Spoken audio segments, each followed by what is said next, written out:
உறவுகள் அனைவருக்கும் வணக்கம். இப்போ நம்ம வாழ்க்கையில் நல்லவங்களும் இருப்பாங்க, பொறாமை பிடிச்சவங்களும் இருப்பாங்க. அதனால் படாதீங்க தயவுசெய்து. ஒருத்தர் கார் வாங்கிட்டாங்கன்னா நாம் கார் வாங்கணும்னு சில பேர் நினைப்பாங்க.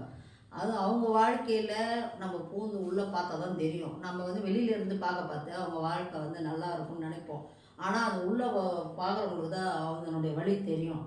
அதனால் இப்போ ஒருத்தர் சொத்தை ஏமாற்றி இப்போ என்ன செய்வாங்க, அவங்க விட்டுட்டு போயிடுவாங்க பராமரிக்கிறதுக்கு இல்லாத. அது பக்கத்தில் அக்கத்தில் இருக்கிறவங்கன்னா சொந்த பந்தம் தான், வெளியாளுங்கெல்லாம் யாரும் கிடையாது. சொந்த பந்தம் என்ன செய்வாங்க, அவங்க வரவே மாட்டாங்கன்ட்டு அந்த சொத்தை அபகரித்து அவங்க பிள்ளைங்களுக்கு எழுதி வச்சுடுவாங்க. அவங்க அது தேவையில்லாத வேலை. அது சொத்தை நம்ம சம்பாதிக்கலாம். ஆனால் பாவத்தை நிறைய சில பேர் சேர்த்துக்கிறாங்க. ஆயிலை சம்பாதிக்கவும் ஆயிலை நீடிக்கவும் முடியாது. அது பாவத்துலேயும் பாவம், பெரிய பாவம். அது மற்றவங்களுடைய கண்ணீர் உங்கள் குடும்பத்தையே அழிக்காது. சில பேர் அப்படி தான் பண்ணுறாங்க. இப்போ நம்ம சாப்பிட்றோன்னு வச்சுங்க, நம்ம வயிற்றுக்கு சப்போஸ் ஒரு 4 இட்லி சாப்பிடுவோம் இல்லையா, ஒரு 5 இட்லி, அவ்வளோதான். அதே போல் தான் நம்மளுக்கு நிலைக்கிறது எல்லாமே நிலைக்கும். சரிங்களா?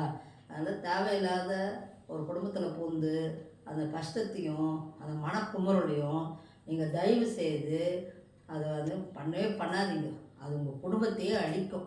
இது உண்மை. வணக்கம்.